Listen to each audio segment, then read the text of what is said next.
La verdadera oración de Cristo es el tema para el día de hoy. Evangelio de Juan, capítulo 17, versículo 1 al 3.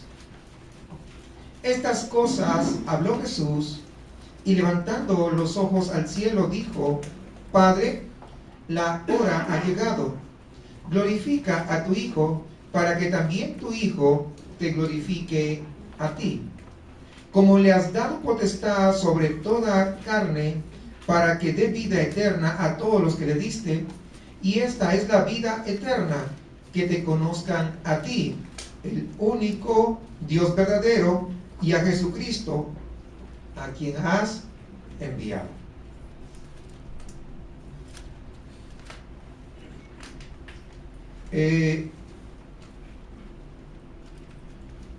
Si yo les preguntara a ustedes que repitiesen la oración del Padre, posiblemente algunos que son nuevos dirán: pues la oración, ¿cuál será? Pues ahora me acuesto a dormir, ya. O gracias por este día, amén. Pero otros más espirituales dirían: Padre nuestro que estás en los cielos. Porque esta ha sido la oración que se ha denominado la oración del Señor. Casi se conoce de esta manera, ¿verdad? A nivel general. Pero déjeme decirle en esta noche que esta no es ni mucho menos la oración del Señor, sino la oración de los discípulos.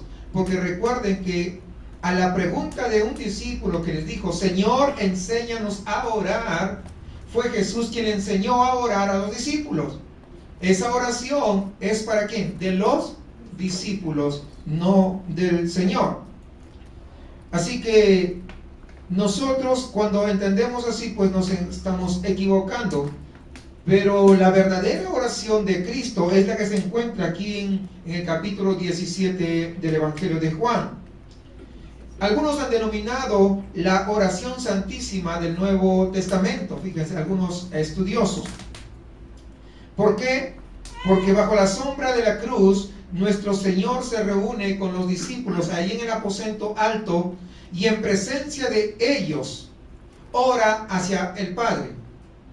Si lo hizo en presencia de sus discípulos, es que había una razón para poder hacerlo de esta forma. Esta oración, nuestro Señor Jesucristo la ideó, la pensó de forma deliberada y la hizo en voz alta. ¿Para qué? No lo hizo en voz baja, lo hizo en voz audible para que todos los discípulos que estaban con él pudieran oírla. Y si lo hizo de esa manera, había un propósito, por lo tanto. No sé si van entendiendo el sentido. Esto, si él quería que oyese, es que allí podemos destacar que había una relación muy estrecha entre el Hijo que estaba aquí en la tierra y el Padre que está en los cielos. De tal manera que al repetirlo en voz alta, en voz audible, está dejando una enseñanza a los discípulos de cómo se tiene que orar, de cómo tiene que haber esa relación entre el Hijo y el Padre, entre nosotros y Jesucristo. Aquí hay un sentido real en que todo aquel que cree verdaderamente en Cristo puede hacer esta oración. Esta oración fue diseñada, hermanos, con la finalidad de enseñarnos cómo orar, y en ese sentido de temor reverente al leer esta oración, muchas veces nos hace sentir que no somos dignos o merecedores, que el único digno es o fue Jesucristo. Fueron esos labios santos de nuestro Señor. Sin embargo, el hecho que Jesús lo haya hecho en voz audible, esto merece prestarle atención. ¿Por qué? Porque lo hizo con una intención, y es que nosotros no perdamos ese valor real que existe en la oración de los que estamos aquí en la tierra, dirigida hacia nuestro Padre Celestial. Cuando nosotros leemos los 3 primeros versículos de este capítulo 17 de esta oración, podemos destacar el trasfondo que rige esta oración. Y si nos damos cuenta y hemos leído todo esta parte de ahí en adelante, vemos, hermanos, que hay una situación de peligro inminente. Hay un olor casi a muerte. Estaba aproximándose esos días finales. Y fue pronunciado, de hecho, unos momentos antes de que Jesús subiese allí al aposento alto y de que descendiese con sus discípulos aquel valle y cruzar ese valle de Cedrón que dice la Biblia, cruzando el monte de los olivos, lo que nosotros ya sabemos qué cosa pasó ahí. Los que tenemos un poquito más de tiempo sabemos exactamente a qué me estoy refiriendo. Y luego podríamos decir ascender en medio de la oscuridad de la noche y encontrar ese huerto del Getsemaní. Y una vez estando ahí, se aleja a una pequeña distancia de sus discípulos, orando y pronunciando una oración desesperada, una oración que hizo que brotase sangre de su cuerpo, como no ha pasado en algún ser humano por ese espíritu de oración. Dice que de su cuerpo fluían gotas grandes de sangre cuando él estaba orando. Y a paso también de algo importante, de una terrible y misteriosa angustia que estaba a punto de ocurrir. Es justamente estando en este huerto que vino Judas con la guardia para poder entregar a su maestro con un beso. Aquel que había estado todo el tiempo del ministerio con Jesús, siguiéndole. Y tal vez en algún momento uniéndose a la voz de los demás y diciéndole: te voy a seguir hasta la muerte. Pero ahora venía a traicionarlo en el momento más triste, más doloroso, más oscuro que puede haber existido sobre esta tierra. Luego de eso, la guardia cogió a su prisionero y lo condujeron allá a la corte de Pilatos, y posteriormente vino el sacrificio de la cruz. Al hacer esta oración, nuestro Señor estaba contemplando de alguna manera esa sombra oscura de la cruz. Ahora, los discípulos, si vemos, ellos estaban reprimidos, estaban aterrorizados, estaban plenamente conscientes que algo estaba andando mal. Esta situación no podía encajar en la vida del Mesías esperado por el pueblo de Israel. Ya Jesús les había anunciado que iba a morir.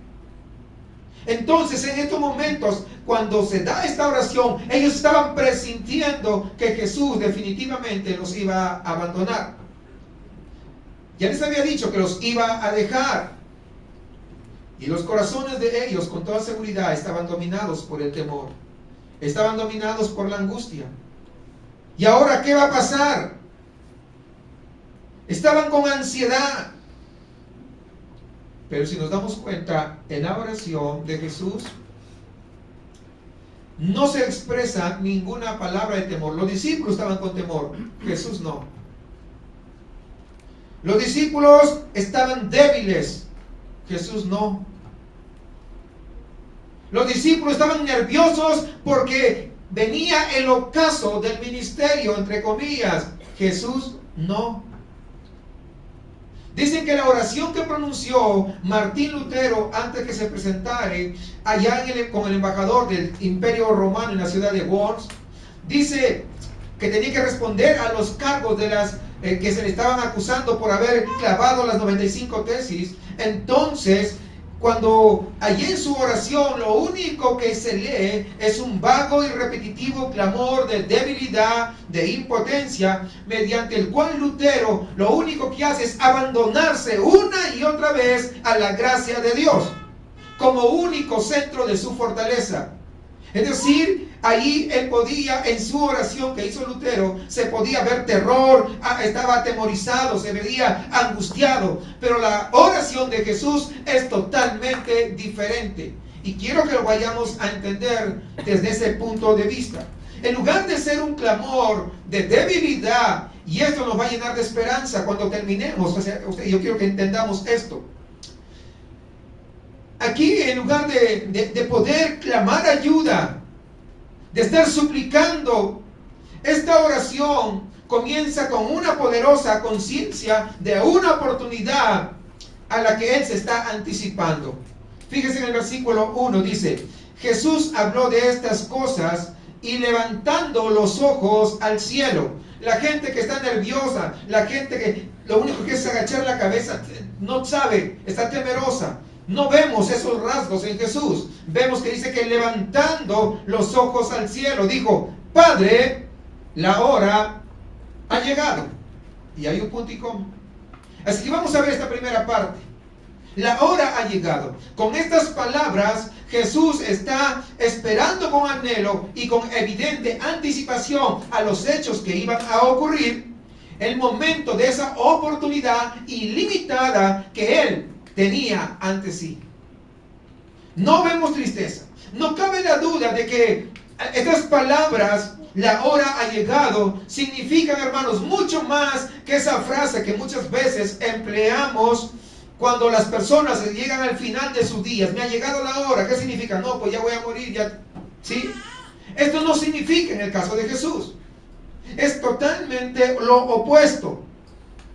Muchas veces cuando decimos me ha llegado la hora, significa pues ya no hay a dónde ir, ya se me está expirando la vida aquí. El tiempo de mi existencia sobre la tierra ha llegado a su fin. No, eso es lo que significa me ha llegado la hora, más o menos para nosotros. Así que esto no tiene nada que ver, fíjense, nada que ver con lo que Jesús está diciendo aquí. Realmente, el usar esta frase, me ha llegado la hora, para el ser humano es una expresión de resignación. Le acaban de dar un diagnóstico terrible y le dicen, ¿saben qué? Vayan preparando todo porque quedan apenas horas o tal vez 1 o 2 días. Dice, pues ¿saben qué? No hay nada que hacer, me ha llegado la hora. Con resignación lo dice la gente. ¿No es cierto? Pero en el caso de Jesús, la postura que Él tiene es totalmente diferente. Quiero que lo veamos. A lo que aquí se refiere es a la realización de algo que va a ocurrir. Ha llegado la hora de que tanto estábamos esperando. Ha llegado la hora que habíamos planificado antes de la fundación del mundo. A eso está hablando aquí. Estaba hablando Jesús de aquel momento que había estado esperando toda su vida. La hora de esas posibilidades ilimitadas para darle a usted y a mí, que es lo que Él estaba esperando. La hora que durante tanto tiempo había estado Él allí a la expectativa. Por eso ha llegado la hora. En todos los evangelios nosotros podemos observar que continuamente se refiere a esta hora. Fíjense, cuando vamos al primer relato del primer milagro de Jesús, ¿recuerdan ustedes las bodas de Caná? Cuando Él convierte el agua en vino. Estando ahí, dice, se acerca a su madre, dice, hijo, ¿sabes qué? ¿No tienen vino? Y su respuesta para él, ¿qué fue? ¿Qué le dijo? Mujer, ¿qué tienes conmigo? ¿Recuerdan ustedes? Todavía, ¿qué cosa? No ha llegado mi hora. Dice Juan capítulo 2. Todavía no ha llegado mi hora. Lo que quiso decir fue que aunque lo haría, aquello que su madre estaba sugiriendo no tendría los resultados que ella había estado esperando. ¿Por qué? Porque aún no había llegado la hora. No era el momento oportuno. El momento que ellos ya habían designado. Cuando digo ellos, me estoy refiriendo al Padre, al Hijo y al Espíritu Santo, que habían ellos planificado desde antes de la fundación del mundo. Jesús le dijo repetidamente a los discípulos, todavía no ha llegado su hora. Ahí en capítulo 7 de Juan, capítulo 8, 20 también de Juan, podemos verlo varias veces que habla sobre esto mismo. Es decir, él estaba esperando el momento en que la oportunidad fuera la precisa, en la que la oportunidad iba a abrir la puerta de par en par para cumplir el propósito que ya había definido. Estaba esperando la oportunidad en el cual él iba a ir a la cruz. Y ahora es el momento. Y eleva sus ojos al cielo. Padre, la hora ha llegado. La hora que habíamos planificado ha llegado. Con estas palabras, lo que quiere decir es que había llegado la hora en la que todo, por lo que había vivido aquí para cumplirla, este es el momento, dijo. Este es el momento. Este está de alguna manera marcando la anticipación que se basaba en el principio que dijo él ahí en Juan 12:24, a menos que el grano de trigo caiga en la tierra y muera, queda solo, pero si muere, lleva mucho fruto. ¿Recuerdan ustedes ese pasaje? ¿Cuál es la condición? Morir. Ese era el motivo por el que su hora no había llegado antes, porque Jesús sabía que la obra de Dios no se realiza nunca aparte del principio de la muerte, que todo cuanto él hiciese mediante poderosos milagros, palabras de personas que fueron levantadas, los muertos resucitados, poderosos palabras, sermones, mensajes que él estaba dando, todo lo maravilloso de ese poder de su ministerio entre los hombres, ¿saben qué? Carecería de toda efectividad hasta que no pasase por la experiencia de renunciar a todo cuanto él era sobre este mundo. Eso es. Hasta lo que hiciese, nada perdurable permanecería. Jesús sabía que más allá de la cruz se encontraba la gloria de Dios. Él sabía eso. ¿Cuántos saben eso? Que más allá de la cruz se encuentra la gloria de Dios. Hebreos dice que por el gozo que tenía, sufrió la cruz, menospreciando el oprobio. No me interesa que lo que me hagan. Yo sé que allá está la gloria. De la misma manera, sabiendo que más allá de ella estaba ese gozo que le estaba esperando, de aquello que estaba anhelando. Ahora, más allá de la cruz está esta gloria. Pero ¿saben qué? La cruz es el único camino para llegar a la gloria. Porque muchos quieren llegar a la gloria, pero muy pocos quieren transitar por la cruz. Así que si tú quieres llegar a la gloria, vivir en la gloria, disfrutar de la gloria de Dios, tienes que ser capaz de transitar por la cruz. Ya no la cruz de Jesús, pero sí la cruz del discípulo. ¿Recuerdan? Les enseñé. Pero muy pocos son los que quieren transitar por ahí. Todo su ministerio, toda su vida de Jesús carecerían de la menor efectividad hasta que se cumpliese este principio de la muerte. A menos que el grano de trigo caiga en la tierra y muera, queda solo. Logrará nada, nada, porque no puede, está solo. Solamente la muerte lleva mucho fruto. Más allá de esa renuncia a sus derechos, estaba la posesión del privilegio. Más allá del acto de obediencia, estaba la bendición como algo real, algo genuino y algo glorioso. Es por eso que dicho también nosotros debemos hacer esta oración, la misma oración que Jesús hizo, porque nosotros siempre estamos enfrentándonos con horas adversas, horas oscuras, tormentas que vienen de una y de otro lado a nuestra vida, ¿o no es verdad? Vienen tormentas, vienen circunstancias, vienen situaciones, vienen problemas, vienen enfermedades, todo lo que pueda ser. Tenemos que enfrentarnos mientras estemos en este mundo. Por lo tanto, tenemos que ser capaces de poder entender que esta oración también tiene que ser nuestra oración, con la finalidad de poder ir hacia lo que el Padre quiere que nosotros hagamos. Tanto en el caso de los asuntos importantes como tal vez en los asuntos más insignificantes, llegamos al momento en el cual debemos decir, como lo hizo Jesús: Padre, la hora ha llegado. La hora ha llegado en la que tengo que tomar una decisión entre si afirmarme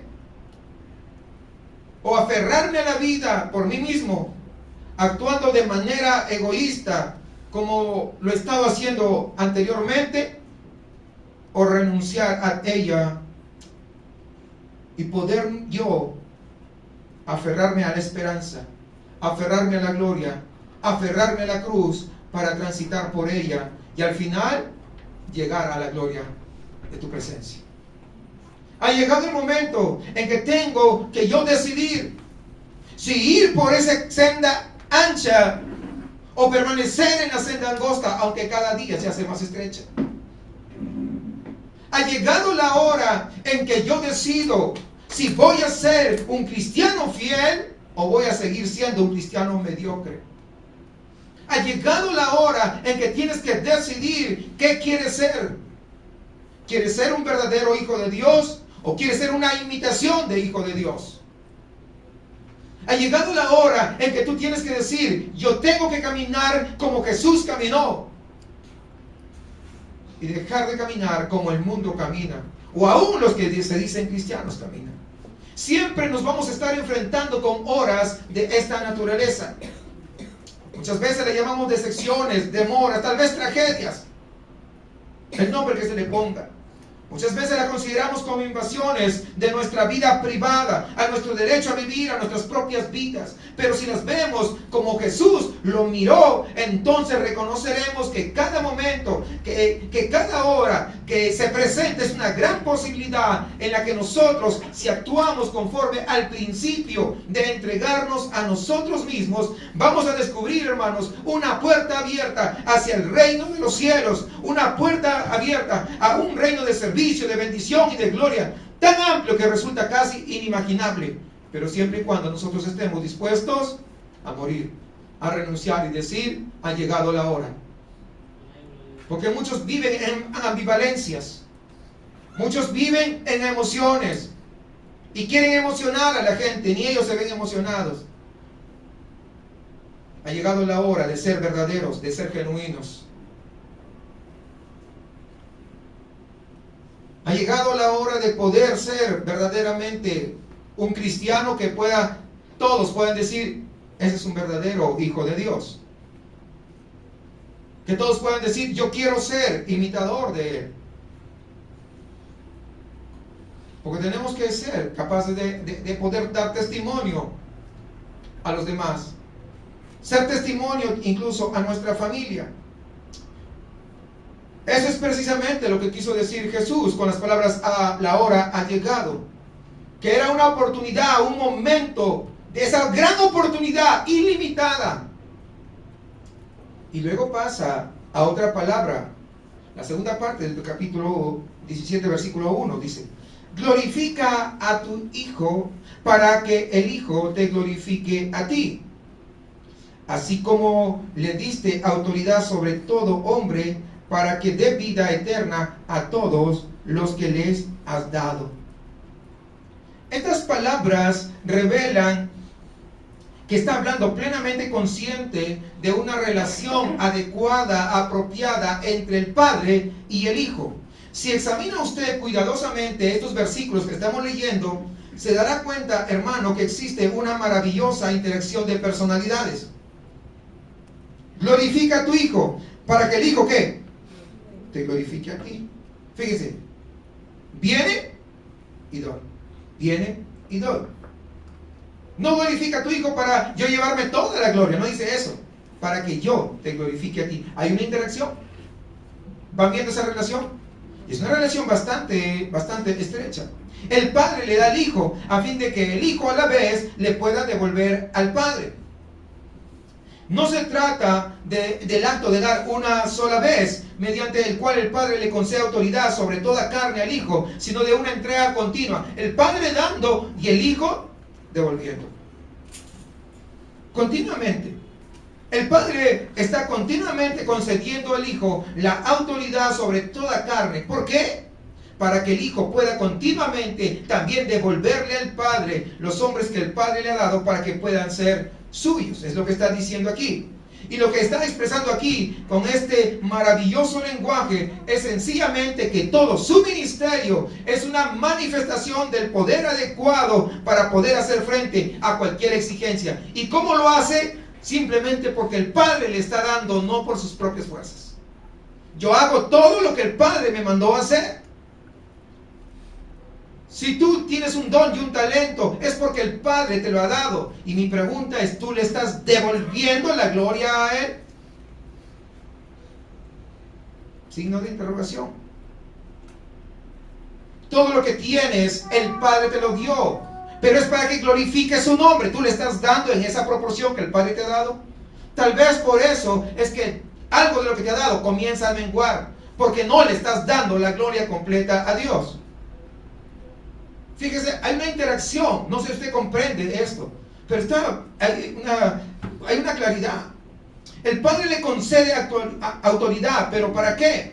Nos dice para que pudiera concederle esa vida eterna a quien quiera que el Padre le hubiere dado, a fin de suplir la necesidad de cualquier persona que viniese a Él.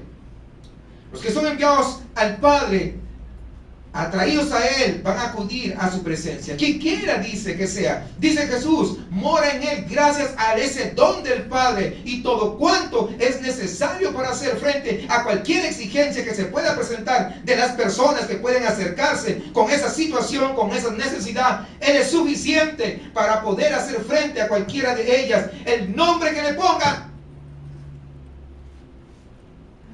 Algunos tienen dones. Hace tiempo que ni siquiera se está en evidencia ya. Están dormidos y algunos tal vez están muertos.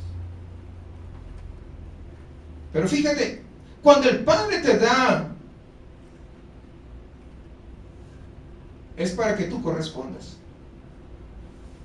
Dice que en una oportunidad, después que un pastor predica, se acerca un hombre y le dice: mire pastor, ¿sabe qué? Me gustó la predicación, deseo acercarme a Cristo, pero no puedo. El pastor le dice: ¿cómo que no puedes? ¿Por qué no? Bueno, dice: ¿sabe qué? Es que la verdad no me siento en libertad para hacerlo ahora mismo, para acudir con Él con total honestidad y sinceridad. Me quedan muchas dudas. Tengo resentimientos en mi corazón, tengo amargura acerca de lo que nos ha sucedido en nuestro hogar, en nuestra familia. Hace un par de años mi hijo se suicidó y realmente, aunque yo no creo que sea posible que yo pueda acercarme a Jesús, que yo pueda arrepentirme, que pueda entregar mi vida al Señor. No, o sea, yo quiero ser honesto. Y no puedo. Bueno, el pastor le dijo: ¿sabe qué? ¿Sabe qué, estimado amigo? Si usted no cree que pueda acudir honestamente, ¿sabe qué? Hágalo aunque sea deshonestamente, pero acérquese a Jesús, porque Él es suficiente, tiene el poder suficiente para poder limpiar y perdonar todo lo que hay en su corazón. ¿Cuántos entienden eso?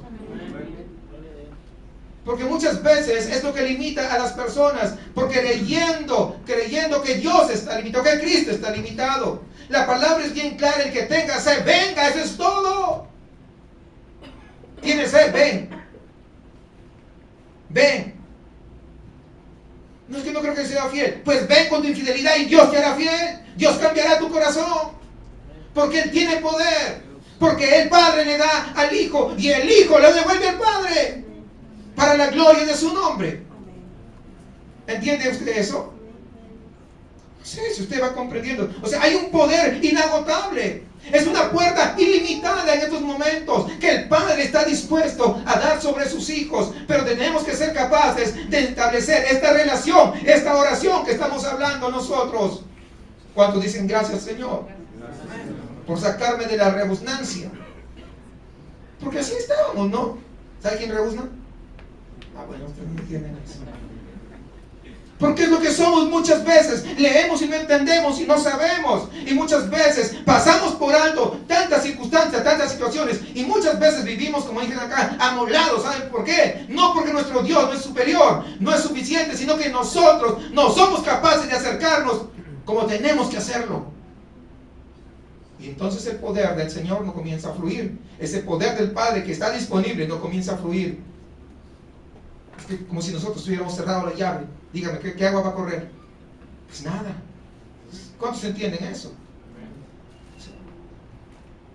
En Jesús tenemos la respuesta adecuada para cualquier problema. Siempre. Usted no tiene la respuesta, pero ¿sabe qué? No tiene que tenerla, porque Cristo la tiene.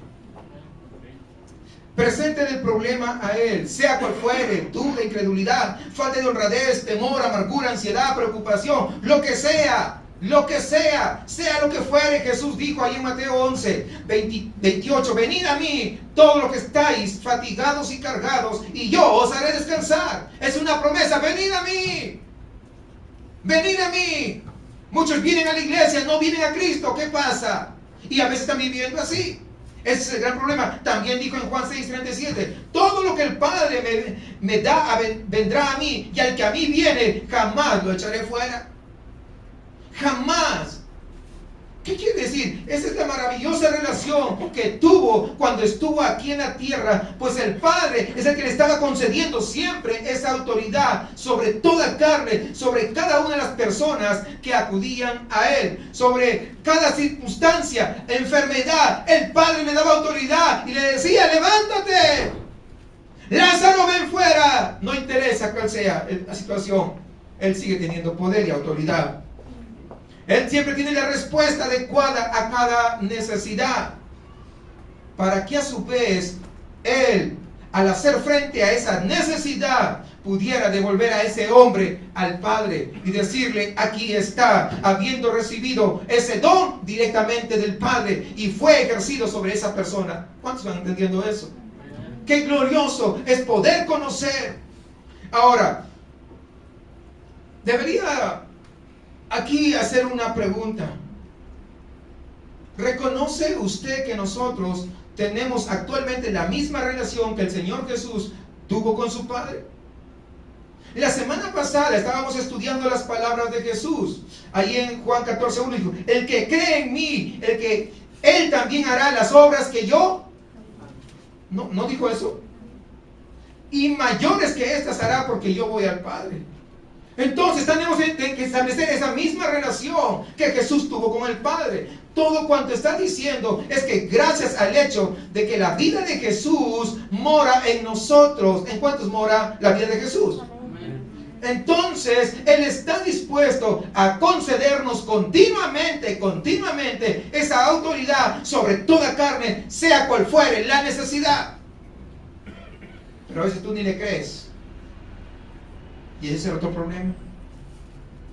Sea cual fuere la exigencia que se nos presente en la vida, sea cual fuere la circunstancia urgente que aparezca a nuestro alrededor, esa circunstancia que nos está agobiando, Él es suficiente para que nosotros podamos hacerle frente, a fin de que podamos devolverle el gozo, el regocijo, la gloria y la acción de gracias de nuestro corazón. Es lo que anhela el Señor.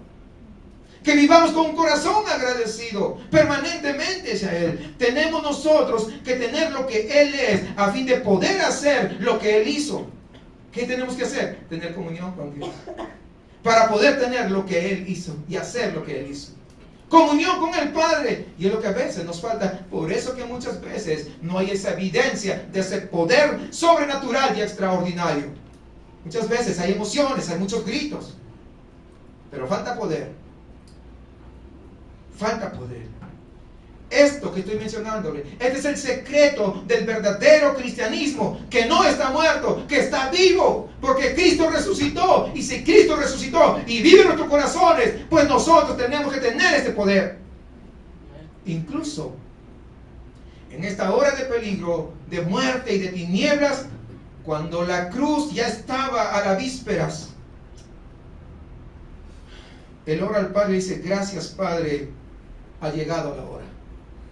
No que ha llegado la hora de ir a la cruz, ha llegado la hora en que las posibilidades se vuelven ilimitadas. Ha llegado la hora en que se dará cumplimiento. ¿A qué? A la mayor bendición que el mundo jamás haya visto. La hora en que yo he estado esperando, la hora para la cual yo he vivido, y sé que al enfrentarme con ella, yo tengo una relación adecuada que es totalmente capaz de hacer frente a las exigencias de esta misma hora. Es lo que estaba diciendo Jesús. Es hora de demostrar que tú me has dado autoridad, y frente a esa situación sé que voy a vencer, porque la autoridad no es mía, sino es tuya. y a ti te devolveré siempre la gloria. ¿Entiende usted eso? Son palabras mayores, pero eso es para una iglesia verdadera, una iglesia que ama al Señor, una iglesia que se atreve a creerle, que no vive de emociones, que vive de la palabra, se alimenta de la palabra y también vive en una comunión con el Señor. Porque frente a las mayores exigencias, las vicisitudes de la vida, esa comunión con Dios nos hará resplandecer en medio de la oscuridad. Pero es la relación con Dios, es esa búsqueda de Dios y es alimentarnos de su palabra lo que nos hace que nuestra fe crezca. Porque la fe viene por el oír, y el oír no de los chistes, no de los testimonios, no de lo que cuento, no de las emociones, el oír de la palabra de Dios. Además hay una tercera cosa que induce a que se puede ver aquí en esta oración. Ese tercer ímpetu tras dicha oración es el de desvelar una posibilidad abundante, dice versículo 3. Ahí estamos, ¿no? Estamos en Juan 17. Y esta es la vida eterna, que te conozcan a ti, el único Dios verdadero, y a Jesucristo a quien tú has enviado. Si un creyente desea dar un testimonio, dice: mire, sálvate, ven, arrepiéntete de tus pecados para que tengas vida eterna. ¿Dicen así o no? Pues así se dice. ¿Qué quiere decir? ¿Qué cosa es la vida eterna? Y alguien que lo sabe dirá: sí, Señor, yo arrepentirme, pero ¿qué es la vida eterna? Y muchas veces algunos ni siquiera saben explicar qué es la vida eterna. ¿Usted tiene vida eterna? ¿Pero qué es? No sé. ¿Qué es la vida eterna? Bueno, la vida eterna, la vida eterna, ¿cómo es eterno? Es vivir para siempre. ¿Cuántos están de acuerdo que es vivir para siempre? ¿Cuántos están de acuerdo que es vivir para siempre? Eterno. ¿Sí? Ok. Ahora sí que no es así. Van a escuchar y escuchen. No sé si leyeron con atención el versículo. ¿Por qué es lo que dice? Porque vivas para siempre. Bueno, vamos a ver. ¿Qué es más que eso? La vida eterna será una vida fácil que pasaremos ahí, ya vamos a poder dormir, descansar del trabajo, de estar buscando trabajo, que nos echaron del trabajo, de pagar los recibos. ¿Será eso la vida eterna? Tocando el arpa, ¿no? Y eso será la vida eterna. Porque algunos tienen la idea que eso es la vida eterna. Es caminar, wow, por las calles de oro, mira. Y está con cuidado porque ¿será eso la vida eterna? La respuesta es no, contundente. La definición está acá. Jesús dice: y esto es la vida eterna. ¿Qué es la vida eterna? Que te conozcan a ti, al único Dios verdadero, y a Jesucristo a quien tú has enviado. Esa es la vida eterna. La vida eterna no es cantidad, la vida eterna es calidad. Son cosas diferentes. Es conocer a una persona. Cuando usted se pone a pensar en ello, es lo único que hace que la vida valga y que tenga sentido. Esto se lo explicaré de otra manera, con un ejemplo de repente no tan elevado. Bajemos a la tierra. Vamos a ver el ejemplo de un matrimonio. ¿Qué cosa es un matrimonio? Pues para algunos un matrimonio es comer 3 veces al día, que la mujer me cocine, es bañar a los niños, es ver televisión, e irse a dormir para levantarse temprano al día siguiente, volver al trabajo por la mañana y nuevamente, y ese es el matrimonio. No, ¿saben qué? Ese no es el matrimonio. El matrimonio es conocer a la otra persona. Esa es la esencia de lo que es el matrimonio. Porque cuando se es novio no se llega a conocer a plenitud. Se dicen muchas cosas, pero no hay esa comunicación, ese conocimiento del uno con el otro. Es cuando se casa que recién se empieza a conocer mejor. Y todo el gozo del matrimonio consiste en conocer a la persona más y más. Y aunque hayan pasado 30, 40, 50, 60 años, seguir conociéndola más y más. Tal vez cuando uno comienza a ver, primero lo único que ve son cosas bonitas, pero de pronto cuando sale esa naturaleza, ya no me gusta, y comienza a ver obstáculos, pero sigue conociéndola porque va a ver en la otra persona que tiene muchas virtudes, que tiene muchas cualidades. Comienza a conocerla. Algunos dicen: es que yo la conozco bien. No la conoces nada. Siga conociéndola y conociéndole al esposo. Eso es el matrimonio. Aquellos matrimonios que no poseen este elemento, muy pronto se desintegran. No son otra cosa que una experiencia aburrida y frustrante. Porque para la mujer dice, yo soy la esclava de la casa. ¿Es aburrido y frustrante o no? Y para el hombre, yo soy el mantenedor de la casa, pues. También es aburrido y frustrante. Cuando se piensa en esos términos. ¿O no es verdad? ¿Acaso no es cierto? ¿Digo mentiras? Es aburrido. Pero el conocer a la otra persona, eso es lo mejor. Es el conocer a una persona lo que le añade riqueza a nuestra vida.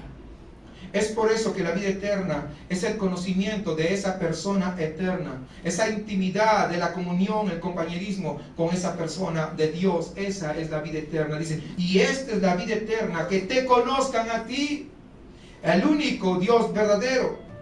¿Y cuáles son los resultados de un conocimiento así? Bueno, si ya sea entre humanos o entre el hombre y Dios, siempre son los mismos, excepto que en el caso de conocer a Dios, esto trasciende las fronteras de lo infinito, va mucho más allá de lo que nuestra mente aún puede concebir.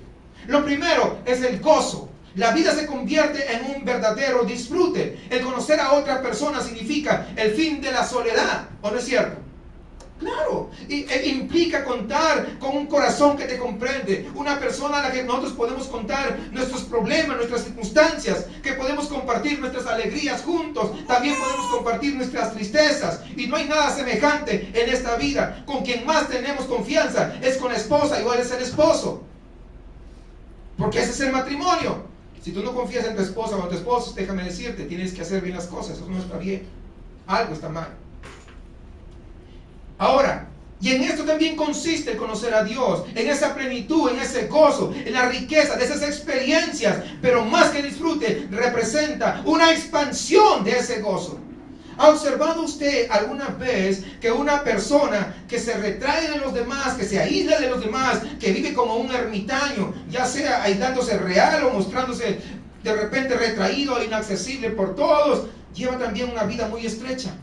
Demasiado estrecha. Su vida está limitada por sus costumbres determinadas, predefinidas en su cabeza, por un lado, y también por otro lado las actitudes inalterables. Entonces, ¿qué es lo que está sucediendo? Por un lado y por otro, es muy estrecho su caminar, es muy estrecho su mundo. Pero cuando conocemos a otras personas, esa estrechez se va ampliando, se va extendiendo. ¿Sí entiende eso? ¿Ok? Entonces, mucho más, o especialmente cuando nosotros conocemos a Dios. Cuando conocemos verdaderamente a Dios, nuestros horizontes se ensanchan en todo sentido. Los horizontes de nuestra existencia, le añadimos amplitud, además de longitud. Es algo maravilloso. Descubrimos que el conocimiento de Dios, hermanos, amplía toda nuestra perspectiva de vida, que ya no es lo mismo que antes éramos, hasta que empezamos a vivir por primera vez. Y este es el testimonio de muchos.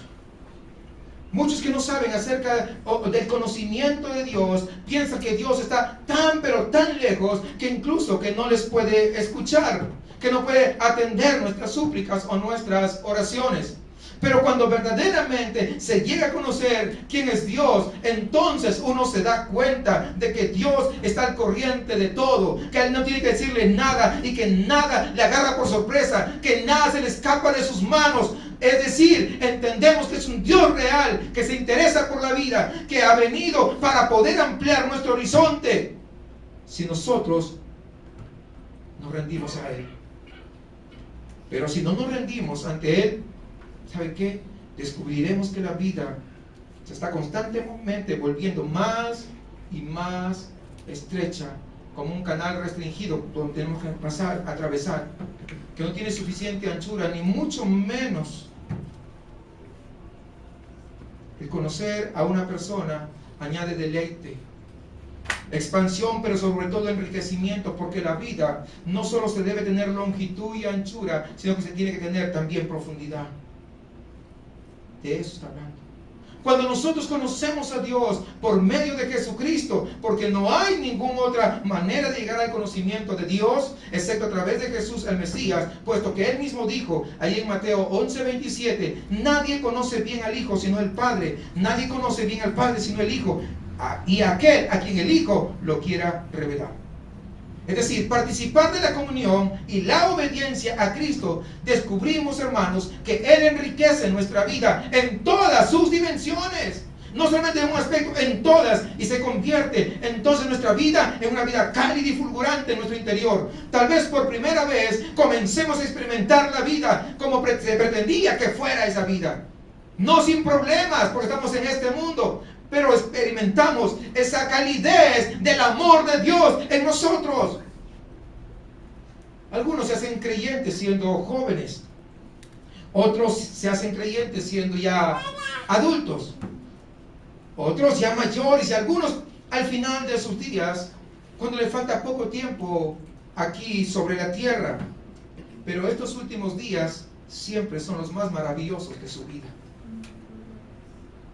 Esto es lo que da como resultado el poder conocer a Dios. Pablo dice en 1 Corintios 3:21, todo es vuestro, sea el mundo, sea la vida, sea la muerte, sea lo presente, sea lo porvenir, todo es vuestro, y vosotros de Cristo y Cristo de Dios. Qué magnífico panorama tenemos cuando venimos al Señor. Qué fabulosas y extraordinarias posibilidades. Y ese potencial, ¿saben qué? Dependen de esta sencilla relación con Jesucristo que estamos ahora viendo. Ahora bien, esta es la pregunta que quiero hacerte. ¿Está usted orando con esa clase de entendimiento gracias a esa clase de relación? ¿Está usted esforzándose por lograrlo? ¿Cree usted realmente que estas son las posibilidades que Dios está dispuesto a ofrecerle a su vida? O tal vez será que usted se siente satisfecho con seguir adelante semana tras semana y casi cayendo en una rutina y haciendo las mismas cosas aburridas de todos los días, con las mismas actitudes que adoptan las personas mundanas que nos rodean y que nos influyen de una u otra manera, y que no vemos nada diferente en nuestra vida. Hermanos, si tú has entendido, aquí es lo que el Señor nos está planteando en esta oración. Esta es la verdadera oración de Cristo. Ante la hora más trágica de la historia, ante el momento más oscuro de la humanidad, no hay en su oración ni el más mínimo nerviosismo, ni el más mínimo signo de debilidad, no hay la evidencia de que va derrotado, sino sencillamente hay una actitud de descanso en aquello que ha sido característico de su vida todo el tiempo y que manifiesta sencillamente que está al alcance de todo aquel que cree. Por eso, tú y yo tenemos que entender las promesas de Dios y poder vivir y disfrutar de la vida que Dios quiere darnos a nosotros. Pasaremos momentos difíciles, pasaremos tempestades, pasaremos circunstancias, llegará la noche oscura, estaremos atravesando tal vez el desierto. Pero quiere el Señor que sepamos que tenemos un refugio fuerte en medio de la tempestad. Que en medio de las aflicciones podemos nosotros permanecer tranquilos porque sabemos que tenemos un Padre celestial. Eso es lo que el Señor quiere transmitirnos a nosotros. Cuando viene el temor y nos asola, que nuestra alma pueda descansar en sus promesas, en su verdad, en su palabra. ¿Por qué? Porque Él es fiel. Cualquier cosa podrá cambiar, menos Él, porque Él es invariable.